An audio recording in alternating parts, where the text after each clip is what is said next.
वालेकुम to all of you guys आज का जो हमारा लेक्चर है ये इम्पोर्टेंट कंप्यूटर्स का हमारा इम्पोर्टेंट लेक्चर होगा क्योंकि आज हम डिस्कस करने जा रहे हैं इनपुट डिवाइसेस। लेकिन आज हम जितने भी इनपुट डिवाइसेस डिस्कस करेंगे वो सब हैं हमारे क्या पॉइंटिंग इनपुट डिवाइसेस वो होते हैं जिनसे हम क्या करते हैं, जिनसे हम कर्सर को कंट्रोल करते हैं। लेकिन जितने आज हम पढ़ेंगे वो उनमें से एक एक्सेप्ट मैं आपको बताऊंगा जो हमारे पास कीबोर्ड है, एक इनपुट डिवाइस है जो हम इम्पॉर्टेंट, जो सबसे ज़्यादा इम्पॉर्टेंट है और सबसे ज़्यादा जो यूज़ होता है वो हमारा पॉइंटिंग डिवाइस नहीं है, क्योंकि वो यूजुअली ज़्यादातर कर्सर को कंट्रोल नहीं करता है वो एरो की से थोड़ा थोड़ा, लेकिन ज़्यादा कंट्रोल नहीं करता है। जो बचे बाकी हमारे पास सारे जितने हम पढ़ेंगे एक्सेप्ट देन कीबोर्ड, वो हमारे पास क्या है, पॉइंटिंग डिवाइसेस। ठीक है जी, शुरू करते हैं। लेकिन इसमें आपको ज़्यादातर इंपॉर्टेंट क्या क्या पॉइंट याद रखने की ज़रूरत है। एक, ये डिवाइस क्या है, इसके रिगार्डिंग थोड़ा सा इंफॉर्मेशन एक्स्ट्रा रखनी पड़ेगी दिमाग में। और दूसरा, ये डिवाइस जो है ये किसने इन्वेंट किया है। और तीसरा, जो डिवाइस है ये यूजुअली किन किन कामों के लिए यूज़ होता है, यानी यूजेज क्या है इसकी। ठीक है जी, बढ़े आगे। ठीक है, ईजी है तो बढ़ते हैं ऊपर वाले का नाम लेकर आगे। ठीक है, सबसे पहले हम पढ़ेंगे इनपुट डिवाइसेस के बारे में। कुछ जो इनपुट डिवाइसेस हैं ये पार्ट्स ऑफ कंप्यूटर्स होते हैं ना, बिल्कुल हर एक कंप्यूटर का पार्ट होता है ना। इनपुट डिवाइसेस बहुत सारे हमारे कंप्यूटर में, ये किस लिए यूज़ होते हैं, डाटा को इनपुट करने में। क्या, डाटा को या किसी कमांड को या किसी भी चीज़ को इनपुट करने में, है ना, या उस किसी भी चीज़ जो अंदर है उनको क्या करने के लिए, उनको ओपन करने के लिए, मूव करने के लिए, है ना, उनके लिए भी यूज़ होता है ये इनपुट डिवाइसेस। यूजुअली इनको बोलते हैं इनपुट डिवाइसेस इसलिए क्योंकि ये डाटा इनपुट करते हैं, है ना। कोई भी कमांड यहाँ से जब जाती है ना उसको बोलते हैं इनपुट।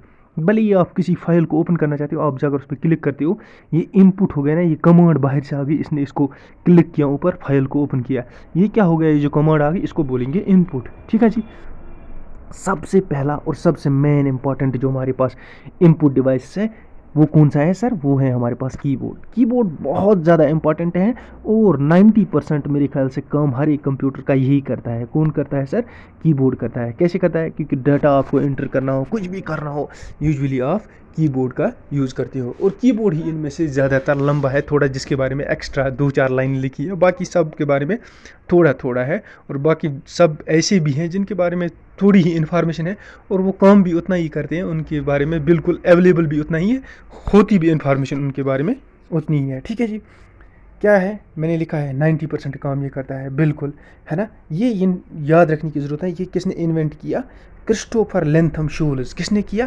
क्रिस्टोफर लेंथम शूल्ज़। अब उसको क्या बोलते हैं, उसको बोलते हैं फादर ऑफ कीबोर्ड। अब जिसने जो चीज़ इन्वेंट की है उसको तो उसका फादर ही बोलेंगे ना, डेफिनेटली।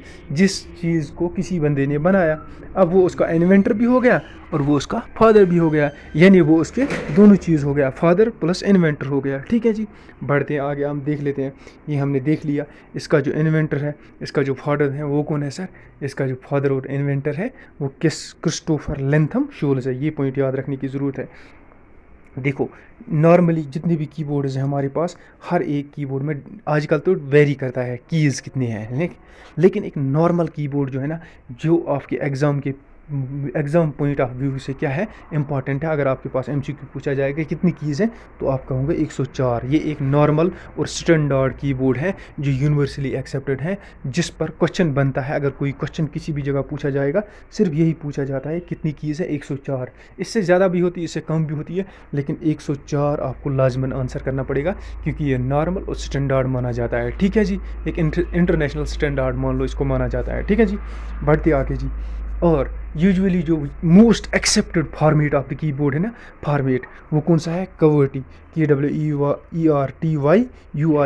यानी हर जगह जहाँ भी आप कीबोर्ड देखोगे ना, आप देखो क्यू से शुरुआत होती है, क्यू से ही शुरुआत होती है ना, किसी जगह किसी और वर्ड से शुरुआत नहीं होती है। इसका मतलब जो इस कीबोर्ड है ना, इसको बोलते हैं कवर्टी कीबोर्ड, है ना। ये कवर्टी कीबोर्ड क्या है, ये यूनिवर्सली एक्सेप्टेड है और दुनिया में सबसे ज़्यादा चलता है। उसके अलावा बहुत सारी कंट्रीज़ ने अपनी कीबोर्ड बनाए, या बहुत सारी कुछ और लोगों ने कीबोर्ड कुछ बनाए, जिनमें खास कुछ इंपॉर्टेंट है। देखो, फ्रांस ने बनाया AZERTY, AZERTY, यानी उधर शुरुआत होती है ऐसे AZERTY, है ना। अच्छा, फिर एक बंदा आया, उसने बनाया अगस्त डेवरॉक, उसका नाम था, उसने बनाया डेवरॉक। इसका भी नीचे मैंने मैंने बताया, उसको मैं आपको दिखाऊंगा कैसा होता है वो डेवरॉक। इसके बाद इंडिया ने एक बनाया, उसको बोलते हैं इनस्क्रिप्ट। इनस्क्रिप्ट क्या है? इनस्क्रिप्ट कीबोर्ड या दीवानगिरी कीबोर्ड भी उसको बोलते हैं, ठीक है। लेकिन ये ज़्यादातर यूज़ नहीं होते हैं, है ना।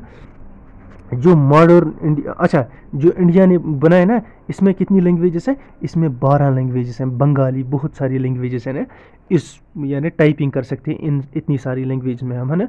नॉर्मल कवर्टी कीबोर्ड जो है ना, इसमें 100 से ज़्यादा लैंग्वेजेस हैं। पूरी दुनिया में ये फैला हुआ है ना, यानी पूरी दुनिया की लैंग्वेजेस फिर इसमें होंगी, है कि नहीं। अब ये टाइप्स ऑफ कीज़ पढ़ने से पहले मैं आपको थोड़ा सा एक कंसेप्ट देना चाहता हूँ। देखो, ऐसे आप सोचते होंगे कीबोर्ड अगर बना है तो ऐसे क्यों नहीं बनाया, ABCDEFGH, है ना। लेकिन देखो, ऐसा पहले था, पहले ज़माने में ऐसे था। लेकिन उसके बाद क्या हुआ कि जब एंटर करते थे ना, ये कीज़ फास्ट फास्ट एंटर होती थी या कभी कभी जाम हो जाती थी, है ना। तो बहुत सारा टाइम लगता था, यानी बहुत सारी प्रॉब्लम्स हो जाती थी, है ना। और कीज़ को भी आइडेंटिफाई करने में ये आइडेंटिफाई तो होती थी, लेकिन कीज़ को थोड़ा सा जाम हो जाती थी कीज़, और थोड़ा सा मतलब आप समझ लो कि हैंग जैसा होता था। इसलिए एक डिफरेंट फॉर्मेट बनाया गया, है ना, थ्रू आउट वर्ल्ड। अब थ्रू आउट वर्ल्ड कौन सा एक्सेप्टेड, मोस्ट एक्सेप्टेड फॉर्मेट है सर? सर कवर्टी है जी, बिल्कुल। डेवरॉक ने एक बनाया, उसको बोलते हैं डेवरॉक कीबोर्ड। किसने बनाया? अगस्ट डेवरॉक ने। एजर्टी किसका है? सर एजर्टी फ्रांस का है, ठीक है जी। यूजुअली फ्रांस में एजर्टी चलता है। अच्छा, उसके बाद इंडियन गवर्नमेंट ने कौन सा बनाया? इनस्क्रिप्ट बनाया। अब इनस्क्रिप्ट को दूसरा नाम क्या बोलते हैं? दीवानगिरी कीबोर्ड। इसमें कितनी लैंग्वेजेस हैं? 12 लैंग्वेजेस है, ठीक है जी। अब कीबोर्ड में डिफरेंट टाइप्स ऑफ कीज़ होती है। अब आप थोड़ा आ जाओ इधर, मैं आपको पहले ये दिखाना चाहता हूँ।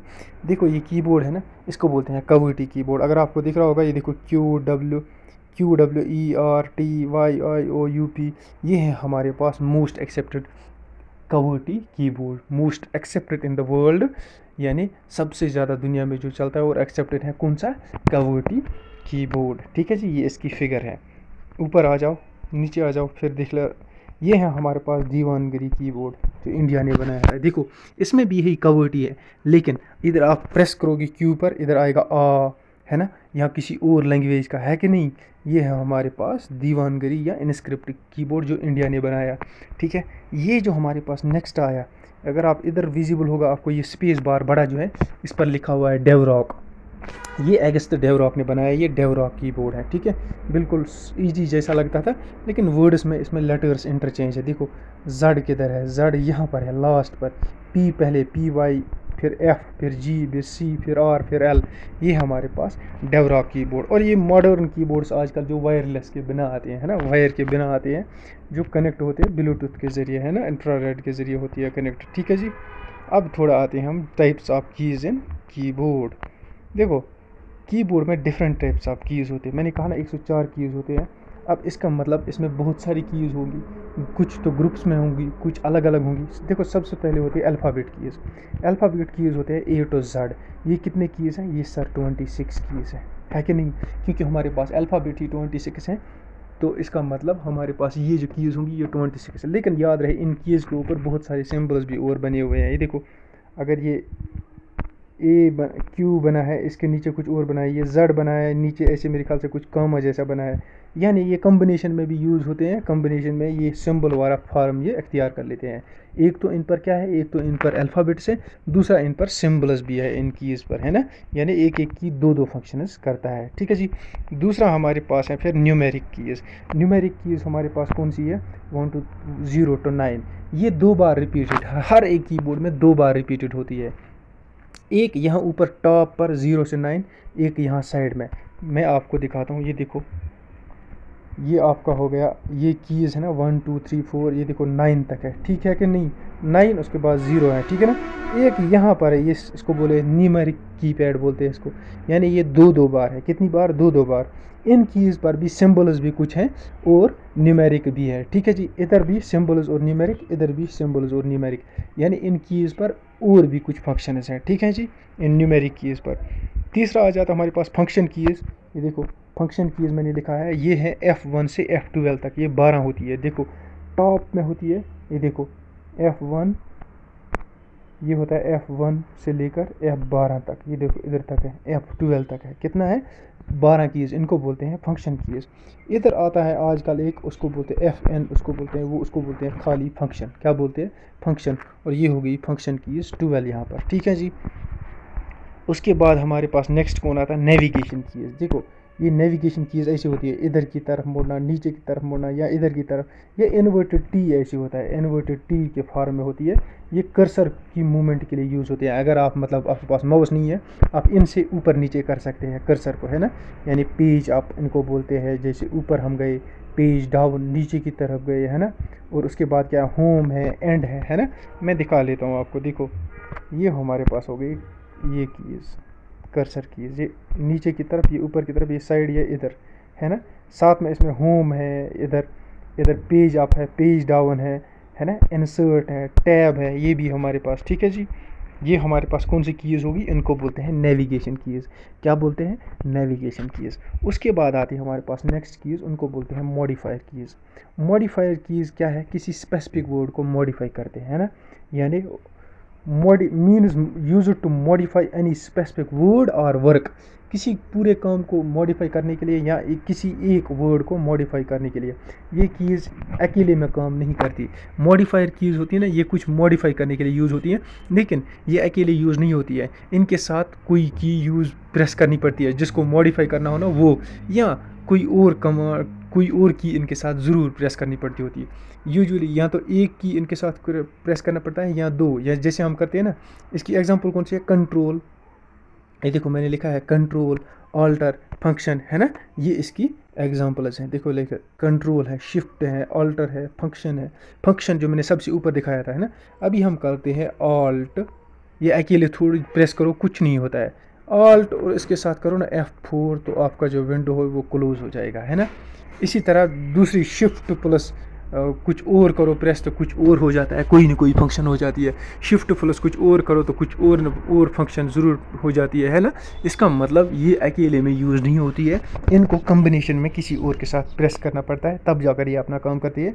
इनको बोलते क्या है, इनको बोलते हैं जनाब मॉडिफायर कीज़, ठीक है। उसके बाद हमारे पास आता है टॉगल कीज़। क्या आता है, टॉगल कीज़ हमारे पास है। ये किस लिए यूज़ होती है, use to change the form of state. यानी टॉगल कीज़, टॉगल कीज़ किसको बोलेंगे, उसकी एग्जांपल है हमारे पास caps lock, numbers lock, scroll, insert, है ना। देखो टैब, कैप्स लॉक से हम क्या करते हैं, जब हमने कैप्स लॉक किया, फिर जब लिखते हैं तो सिर्फ स्मॉल लिखा जाता है, कैपिटल नहीं लिखा जाता। अगर कैप्स लॉक ऑन करेंगे ना, तो उससे क्या होगा, सिर्फ जो लिखेंगे सब कैपिटल में आ जाएगा, ठीक है ना जी। न्यूमेरिकल लॉक मतलब ये हो गया कि आप न्यूमेरिक फिर प्रेस करोगे, न्यूमेरिक नहीं आएगा इस पर, ठीक है जी। 1 2 3 ये वाला नंबर सिस्टम नहीं लिखा जाएगा, ठीक है जी। स्क्रॉल से क्या करते हैं, नीचे ऊपर करते हैं, है ना, जैसे कर्सर उसमें भी होता है माउस में। इंसर्ट में क्या करते हैं, इंसर्ट की को क्या करते हैं, प्रेस करते हैं तो नेक्स्ट पेज पर आते हैं, किसी जगह कुछ और फंक्शन करता है, यूजुअली ये डाउन आ जाता है या इंटर के लिए काम करता है। उसके बाद अदर कीज़ हैं, जितनी भी सारी कीज़ हैं, जैसे हो गई स्पेस, स्पेस के लिए, प्रिंट स्क्रीन, प्रिंट आउट निकालने के लिए यूजुअली यहाँ पर होता है ना। लेकिन ये तो दीवानगिरी कीबोर्ड है, लेकिन उन कीबोर्ड्स पर ये देखो इंटर की यहाँ पर है ना, ये मैंने दिखाया ना, एंटर करने से या तो नीचे आ जाता है, या तो वो कोई चीज़ हमने किसी जगह एंटर कर दी है ना। उसके बाद एंटर भी आ गया, ये देखो एंटर भी आ गया, बैक स्पेस आ गया, बैक स्पेस, ये देखो आप वापस आ रहे हो, है ना। या डिलीट, कोई वर्ड आपने गलत लिखा है, आप उसको रब करना चाहे, इरेज करना चाहते हो, दोबारा लिखना चाहते हो, आप उधर वहाँ तक जाकर ठक ठक करके वहाँ तक पहुँच सकते हो और वहाँ वर्ड नया लिख सकते हो, ठीक है जी। टैब की से बिना इरेज किए आप किसी वर्ड के अंदर जा सकते हो। और विंडो की क्या होती है, ये यूजुअली हर एक उसमें होती है। देखो एक छोटा सा कंसेप्ट यहाँ पर आ गया, मैं आपको थोड़ा सा एक्सप्लेन करूँगा। What is difference between tab की एंड बैक स्पेस की। फॉर एग्जांपल मैंने यहाँ लिखा है SHEERAZ, ठीक है जी। यहाँ पर कर्सर ऐसे है, ये क्या कर रहा है, वो करता है ना, ब्लिंक करता है, कभी आता है कभी जाता है कभी आता है। ये हमारा कर्सर है, ये मैंने कर्सर बना दिया, ठीक है जी। अब मुझे याद आया यार, ये जो ई है, ये मैंने गलत लिखा है, अब मुझे इसको करेक्ट करना है। अब अगर मैं इधर से बैक स्पेस प्रेस करूँगा, पहला बैक स्पेस एक बार प्रेस किया, Z ख़त्म हो जाएगा, और दूसरा करूँगा A ख़त्म हो जाएगा, तीसरा प्रेस करूँगा तो ये ख़त्म हो जाएगा, और चौथा करूँगा प्रेस, फिर यहाँ पर क्या हो जाएगा, E ख़त्म। यानी यहाँ तक सारे ख़त्म, यहाँ से आगे जो मैं चाहूँ लिख सकता हूँ, लिख दिया मैंने दोबारा, ठीक है। ये कंसेप्ट याद रहेगा ना। दूसरा आ जाओ, अब आ जाओ टैब की पर। मैंने यही लिखा है SHEERAZ। अब मैं कर्सर अभी यहाँ पर ही है, ठीक है जी। अभी मैंने बैक स्पेस से जब प्रेस किया, मुझे ये ई ठीक करना था ना, ये वाला, तो यहाँ तक सब इरेज हो गया। अब बैक स्पेस से मैं प्रेस करूँगा ना, ये यहाँ पर आएगा, ये वर्ड डिलीट नहीं होगा। ऐसे दूसरा प्रेस करूँगा, यहाँ पूछेगा, तीसरा पूछूंगा तो यहाँ प्रेस करेगा, और यहाँ जाकर मैं बैक स्पेस प्रेस करके इधर ठीक कर सकता हूँ, लेकिन ये वर्ड इरेज नहीं होंगे। यानी बैक स्पेस से तो वर्ड इरेज होते हैं, टैब करने से वर्ड इरेज नहीं होते हैं। ये समझने की ज़रूरत है। और ये मैंने आपको कीबोर्ड्स की पिक्चर्स सब दिखाई। ये हो गया कवर्टी कीबोर्ड, ठीक है जी। ये हो गया दीवानगिरी ऊपर वाला, नीचे हो गया डेवरा कीबोर्ड, ये जो मॉडर्न वायरलेस कीबोर्ड आता है। उसके बाद हमारे पास आता है दूसरा एक, वो है हमारे पास माउस। कीबोर्ड के बाद दूसरा सबसे इम्पॉर्टेंट डिवाइस कौन सा है? माउस है। कीबोर्ड पॉइंटिंग डिवाइस नहीं था, लेकिन ये हमारे पास पॉइंटिंग डिवाइस है। इससे आगे सारे इन्वेंट किसने किया? Douglas Engelbart. किसने? डगलस एंजलबर्ट ने हमारे पास इन्वेंट किया। क्या किया इन्वेंट उसने सर? हमारे पास हमारा माउस उसने इन्वेंट किया है ना। ये किस पे यूज़ करता है? Graphical user interface. ये ग्राफिकल यूज़र इंटरफेस मैं आपको आगे समझाऊंगा, लेकिन आप यहाँ इतना याद रखो, यानी जो हमारे आइकन्स होते हैं उन पर ये क्लिक करता है, वो खुल जाते हैं। वो आइकन क्या हो सकता है? वो कोई प्रोग्राम भी हो सकता है, वो कोई फाइल भी हो सकता है, वो कुछ मूवी भी हो सकता है, वो ऑडियो भी हो सकता है, वो वीडियो भी हो सकता है, वो कुछ भी हो सकता है। लेकिन उस पर जब हम क्लिक करते हैं तब जाकर वो खुलता है। इस पर क्लिक करना, ये जो एक आइकन बना है यहाँ पर, यानी एक इमेज जैसी बनी है, उस पर क्लिक करते हैं ना हम, तब जाकर वो फाइल, प्रोग्राम, वीडियो जाकर ओपन हो जाता है। इस आइकन को हम बोलते हैं ग्राफिकल यूज़र इंटरफेस, यानी ये ग्राफिक्स पर काम करता है। किस पर काम करता है? ग्राफिक्स पर काम करता है, ग्राफिकल यूज़र इंटरफेस। ठीक है, यहाँ तक समझ आ गया। ये हमें ग्राफिकल यूज़र इंटरफेस और दूसरा एक यूज़र इंटरफेस है, उसको हमने डिटेल में पढ़ना है आगे, वहाँ मैं आपको अच्छी तरह एक्सप्लेन करूँगा, है ना। लेकिन ग्राफिकल यूज़र इंटरफेस से पहले कुछ और हुआ करता था, है ना, टेक्स्ट वाला सिस्टम हुआ करता था। ठीक है जी। अब बढ़ते हैं हम आगे। हमारे पास कितने टाइप्स ऑफ माउसेस हैं? हमारे पास 3 टाइप्स के माउसेस हैं आजकल, है ना। कितने टाइप्स के? 3 टाइप्स के माउस। उनको देख लेते हैं, बिल्कुल देख लेते हैं। सबसे पहला आ गया हमारे पास मैकेनिकल कीबोर्ड, मैकेनिकल माउस। क्या आ गया? Mechanical mouse. मैकेनिकल माउस जो पहले हुआ करता था, मेरे ख्याल से आज कहीं तो नहीं होगा। अगर आप देखना भी चाहते हो ना, देख लो ना, किसी बंदे के पास अगर पुराना डेस्कटॉप हो तो उसके पास हो सकता हो आजकल। इसमें क्या होता है, नीचे एक बॉल लगी होती है, ऐसी प्लास्टिक बॉल, उसको हम घुमाते हैं ना, उस माउस को, नीचे वो बॉल घूम जाती है, उससे कर्सर घूम जाता है। ठीक है, समझ में आ गया। ये रबर बॉल, अगर ये रबर बॉल कहीं घूम जाती थी ना, मेरे को पता है, हमारे इंस्टीट्यूट में एक दिन हो, जिस यूनिवर्सिटी में पढ़ता था, वहाँ एक बॉल उसकी खो गई थी, तो बिल्कुल माउस उसी टाइम बेकार, क्योंकि वो बॉल दोबारा फिर मिलती ही नहीं थी। ठीक है कि नहीं? बिल्कुल। उसके बाद हम आ जाते हैं दूसरे वाले पर, उसको बोलते हैं एलईडी। एलईडी यानी जो आजकल आपके हर एक लैपटॉप में चलता है, जिसमें वो नीचे वो लाइट आती है, वो इस लाइट जो है ना, वो कौन सी लाइट होती है? उसको बोलते हैं इंफ्रारेड। क्या बोलते हैं? मेरे ख्याल से कुछ और, उस लाइट का नाम मैं उसको बाद में बोलूँगा। उस लाइट के मूवमेंट की वजह से वो चलता है। उस ये माउस को क्या बोलते हैं सर? हम उसको बोलते हैं हम ऑप्टिकल माउस। जो आजकल ज़्यादा चलता है ना, जिसमें भी लाइट आती है, वो ऑप्टिकल माउस आपका, लेकिन नीचे से जो लाइट आती है। ठीक है जी। तीसरा आता है वायरलेस। वायरलेस आपको पता है, ये चार्ज करना पड़ता है और कनेक्ट होता है। किससे काम करता है ये कनेक्ट होता है ब्लूटूथ से, और ये करता है, जो वर्किंग इसकी होती है, ये होती है आपकी रेडियो वेव्स के ज़रिए। यानी जो ये काम करता है, ये रेडियो वेव्स के ज़रिए काम करता है। अब आ जाओ, सबसे पहला हमने क्या पढ़ा था सर? सबसे पहला हमने पढ़ा था ऑप्टिकल माउस। ये देखो नीचे ये बॉल लगी है ना, ये निकालते थे हम बहुत बार, मैंने भी निकाली है। ये बहुत वज़न वाली बॉल हुआ करती थी। ये क्या करती थी? इसकी मूवमेंट से चलता था ये। ठीक है जी। अब आ जाओ ऊपर हमारे पास नेक्स्ट। उसके बाद हमने दूसरा क्या पढ़ा? दूसरा हमने पढ़ा था ये ऑप्टिकल माउस। ये देखो नीचे एक लाइट जैसी है ना, फिर जब ऊपर की तरफ इसको मूव करते हैं, पूरे माउस में लाइट आ जाती है। इसको बोलते हैं ऑप्टिकल माउस। क्या बोलते हैं? Optical mouse. अब तीसरा जो आजकल के ज़माने में लेटेस्ट कुछ आता है ना, बिना वायर के, यानी वायरलेस, वो ये है आपका वायरलेस। ये रेडियो वेव्स से चलता है। बिल्कुल ठीक, यहाँ तक क्लियर। अब देखते हैं फंक्शंस ऑफ माउस। माउस क्या क्या काम करता है, या एक्शंस जो ये परफॉर्म करता है। देखो मैंने लिखा है यहाँ पर, मैं थोड़ा सा जूम कर लेता हूँ इसको। सबसे पहला राइट क्लिक से क्या होता है? राइट क्लिक से डिस्प्ले होता है, लिस्ट ऑफ कमांड्स डिस्प्ले होता है। इधर जाकर राइट क्लिक आपने किया, इधर खुलते हैं बहुत सारी चीज़ें। उनमें नीचे सबसे पहले आता है, नीचे आता है प्रॉपर्टीज़, ऊपर क्या आता है, कहीं न्यू आता है, कहीं रिफ़्रेश आता है, न्यू आता है, रिफ़्रेश आता है, और भी बहुत सारी चीज़ें आती है। ये इस राइट क्लिक से आती है, लेकिन सिंगल राइट क्लिक से आती है। किससे? सिंगल राइट क्लिक से। इससे बहुत सारी ये प्रॉपर्टियाँ डिस्प्ले होती है और रिफ़्रेश भी होता है। अब अगर लेफ़्ट क्लिक हम करें, सिंगल लेफ़्ट क्लिक से क्या होता है, कोई आइकन सिलेक्ट होता है, यानी यहाँ पर ये आइकन एक है, मैं आकर इधर एक लेफ़्ट क्लिक करूँगा।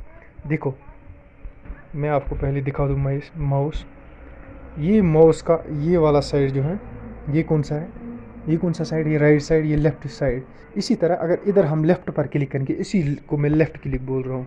इसी तरह मैंने लेफ़्ट क्लिक किया, क्या किया, ये देखो अब मैं बोल रहा हूँ लेफ़्ट क्लिक मैंने एक बार किया तो एक आइकन सेलेक्ट होता है। जिस आइकन पर प्रेस करोगे, एक लेफ़्ट क्लिक करोगे वो सिलेक्ट हो जाएगा, डबल क्लिक करोगे ना वो ओपन हो जाएगा। क्या हो जाएगा? वो फाइल या वो आइकन, उसके अंदर जो भी होगा वो ओपन हो जाएगा। ठीक है, यहाँ तक समझ में आ गया? ठीक है। अब अगर आपने ट्रिपल क्लिक किया, ट्रिपल क्लिक यूवी आप वर्ड में करते हो या किसी और डॉक्यूमेंट फॉर्मेट में करते हो, फिर क्या होता है, जो इंटायर वहाँ पर पेज होगा, इंटायर डॉक्यूमेंट सिलेक्ट हो जाएगा। जैसे आप सिलेक्ट करते हो ना ऐसे अकेले एक एक करके लाइन बाय लाइन, लेकिन ट्रिपल क्लिक करने से सारा इंटायर डॉक्यूमेंट आपका क्या हो जाएगा, सिलेक्ट हो जाएगा। ठीक है, यहाँ तक क्लियर हो गया? बिल्कुल ओके। उसके बाद हम क्या करेंगे, साइड में हमारे पास व्हील्स होते हैं इसके, ये देखो मैं दिखाता हूँ आपको, ये देखो ये व्हील्स है ना, ये व्हील, ये इसे ऐसे ऐसे कर से क्या होता है, ऐसे ऐसे नीचे की तरफ घुमाएंगे ना तो पेज नीचे आएगा, ऊपर ऐसे करेंगे ना पेज ऐसे ऊपर की तरफ जाएगा। ठीक है, ये होता है हमारे पास, क्या होता है, स्क्रोलिंग, इसको बोलते हैं स्क्रोलिंग व्हील। ये किस लिए यूज़ होता है, स्क्रोल के लिए यूज़ होता है ना। ये दो लेफ़्ट क्लिक और राइट क्लिक के दरमियान होता है। और उसके बाद क्या माउस और काम करता है, ड्रैग एंड ड्रैप। कोई चीज़ हमने सेलेक्ट की, फिर लेफ़्ट क्लिक कंटिन्यू रखो, ऐसे लाओ जहाँ पर इसको रखना चाहते हो वहाँ तक ये पहुँच जाएगा। ठीक है जी। अच्छा, उसके बाद क्या है, सिलेक्ट हम पूरी टेक्स्ट भी कर सकते हैं या जितना अमाउंट चाहे सिलेक्ट करना किससे कर सकते हैं, माउस से करते हैं। बिल्कुल करते हैं कि नहीं करते हैं?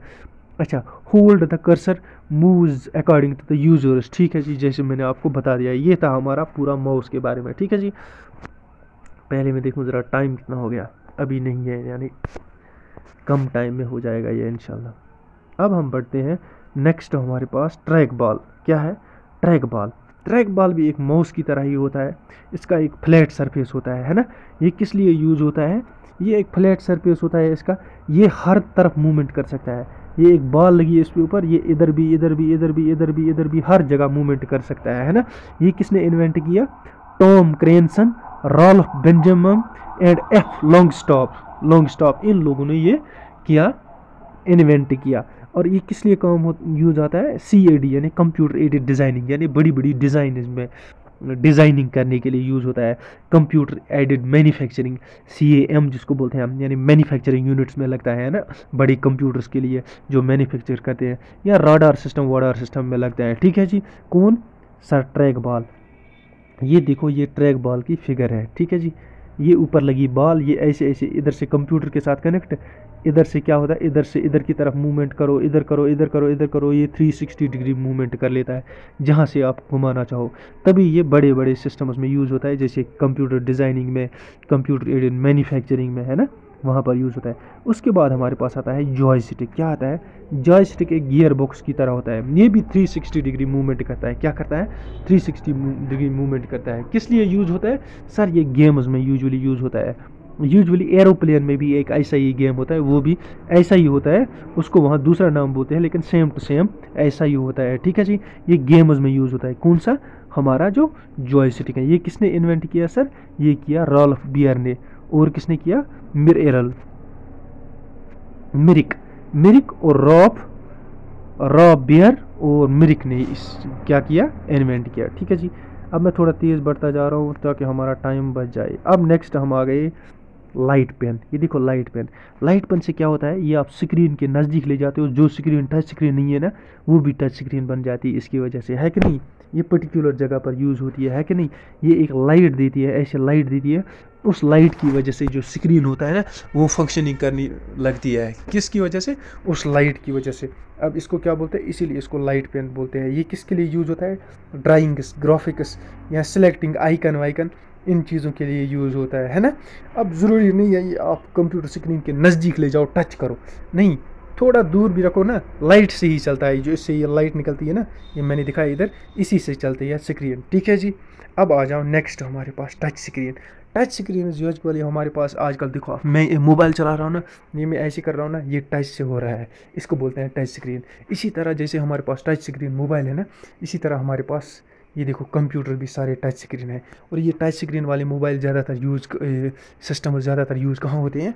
शॉपिंग मॉल्स में होते हैं, जल्दी जल्दी वहाँ बिलिंग करने के लिए, या रेस्टोरेंट्स में होते हैं, या ऐसी जगहों पर कैश काउंटर्स जहाँ होते हैं ना, वहाँ पर ज़्यादा ये होता है। यानी एटीएम्स भी होता है ना, उसको भी आप बोल सकते हो, एटीएम को भी आप बोल सकते हो टच स्क्रीन। ठीक है जी, वो होता भी टच स्क्रीन है। ठीक है जी। उसके बाद हमारे पास आता है एक स्टाइलस। क्या आता है? स्टाइलस। स्टाइलस क्या होता है? ये पेन जैसा होता है। क्या होता है? ये देखो एक पेन बना है मैंने, ये पेन होता है, इससे हम टच करते हैं स्क्रीन को और वो स्क्रीन फंक्शन करने लगती है। जैसे हम हाथ से टच करते हैं ना, इसी तरह मान लो अब आपने एक पेन से टच किया, उसको बोलते हैं लाइट पेन, उसको बोलते हैं स्टाइलस बोलते हैं, उसको स्टाइलस बोलते हैं। देखो ये रहा आपका ये पेन, और ये देखो ये किस लिए यूज़ होता है? ये भी ड्राइंग के लिए यूज़ होता है। ठीक है जी। किसने इन्वेंट किया ये सर? योको होरी और डायमंड ने, योको होरी और डायमंड ने। उसके बाद आता है टच पैड। टच पैड वो हो गया जो हमारी मॉडर्न लैपटॉप्स में क्या है, एक माउस का काम करते हैं। कहते हैं ना मेरा टच काम नहीं कर रहा है लैपटॉप का, या मेरा टच पैड उसका ख़राब हो गया, वही टच पैड ही देखो मैंने फिगर में दिखाया भी है। ये हो गया हमारे पास टच पैड, जो हमारे लैपटॉप्स में होता है। एक फ्लैट सरफेस होती है, इसके ऊपर उंगली हम घुमाते हैं, उस उंगली के घूमने से ये हमारा कर्सर काम कर लेता है। ये किसने इन्वेंट किया सर? ये जॉर्ज जेरफाइड ने ये इन्वेंट किया है। ठीक है जी। उसके बाद आ जाते हैं हम नेक्स्ट पर। नेक्स्ट है हमारे पास डिजिटाइज़र। क्या है सर? डिजिटाइज़र। एक मिनट, डिजिटाइज़र ये किसने इन्वेंट किया? इसको क्या बोलते हैं और नाम? Graphic tablet, drawing tablet. Graphic यानी ग्राफिक्स के लिए भी यूज़ होता है, ड्राइंग के लिए भी यूज़ होता है, डिजिटल पेन टैबलेट भी इसको बोलते हैं। इन्वेंट किसने किया? एलिशा ग्रे है ना। It has a pad and a pen. देखो पैड और पेन होता है, जिस पर हम लिखते हैं, ऊपर हमारी स्क्रीन पर भी वो चढ़ता है। देखो ये यूजुअली ज़्यादातर आप देखोगे, अगर किसी गवर्नमेंट डिपार्टमेंट में देखना चाहते हो, जब आप ड्राइविंग लाइसेंस बनाने जाते हो ना, जब मैं गया था आज से 4-5 साल पहले, मैंने खुद उन दिनों ऑब्जर्व किया। उन्होंने लास्ट पर मुझे कहा यहाँ सिग्नेचर करो। एक पैड दिया मेरे सामने और एक पेन जैसा दिया, उसमें तो वो मतलब वो जो बोलते हैं ना, उसके अंदर जो लिखता है वो नहीं था। उसने बोला चलो इधर साइन करो अपने। मैंने उस पर साइन किया। मैंने कहा क्या फ़ायदा है, पता नहीं क्या करवा रहा है। मैंने ऐसे साइन किया, ऊपर मैंने देखा मेरी ड्राइविंग लाइसेंस पर मेरा सिग्नेचर आ गया एग्जैक्टली। ये देखो इसी को बोलते हैं। और ये टीचिंग में भी यूज़ होता है और ड्राइंग में भी यूज़ होता है। ठीक है। इस पर भी ऐसे कहीं इस पर स्क्रीन ऐसी होती है, जैसे एक स्क्रीन होती है, कहीं पर ऐसे प्लेन होता है, ये है कि नहीं। ठीक है जी। उसके बाद आता है हमारे पास इंटरेक्टिव वाइट बोर्ड। ये यूजुअली बहुत ज़्यादा आजकल यूज़ किए जाते हैं। किसी भी एकेडमी का देखो, किसी भी स्कूल में देखो ना, आजकल ये ज़्यादा यूज़ होते हैं। पोल्यूशन फ्री भी है, और सबसे बड़ी बात है एक मतलब जिसने 3D पढ़ाया जाता है इस पर, है ना। एक तो 3D पढ़ाओ, दूसरा कलर्ड कुछ बनाना चाहते हो आप, डिज़ाइन कुछ करना चाहते हो, कुछ भी प्रेजेंटेशन देना चाहते हो, कोई आपको लैपटॉप वैपटॉप की ज़रूरत नहीं है, सब आप इधर कर सकते हो। देखो ये मैप्स बना रहा है, कलर्ड बना रहा है ना, एक अंडरस्टैंडिंग के लिए एक ईजी बना रहा है बच्चों को। ठीक है। ये हमारे पास कौन सा? Interactive white board. फिर लास्ट पर आता है हमारे पास आई ट्रैकर। आई ट्रैकर एक गिलास जैसे ही, देखो इसने लगाया है ना यहाँ पर आंखों पर, इसको लगाओ आप। उसके बाद क्या करते हो, इसके बाद जो आप कंप्यूटर पर जो चीज़ ओपन करना चाहते हो, बस आप उसकी तरफ देखो, उस आइकन की तरफ, वो आइकन खट खट खुल जाएगा। जो भी फाइल आप ओपन करना चाहते हो उस फाइल पर देखो वो ओपन हो जाएगी। आप ऑल प्रोग्राम्स पर थोड़ा सा फोकस करो, ऑल प्रोग्राम्स ऐसे खुल जाएगा। ऑल प्रोग्राम्स में कहाँ आपको जाना है, उस लिखे हुए पर थोड़ा फोकस करो, वहाँ वो खुल जाएगा। ठीक है जी। ये हो गया हमारे पास आई ट्रैकर। ये हमारे पास हो गए पॉइंटिंग इनपुट डिवाइसेस, एक्सेप्ट हमारे पास जो कीपैड आता है। तो इंशाल्लाह नेक्स्ट लेक्चर में हम और लाएंगे इसके, उसके बाद फिर हम लाएंगे आउटपुट डिवाइसेस। तो होप लास्ट पर रिक्वेस्ट करूँगा, एक तो हमारी चैनल को सब्सक्राइब करें, लाइक करें और शेयर करें। और PDF ये वाली आपको फ्री मिल जाएगी, ये कोई पेड PDF नहीं है। Thank you.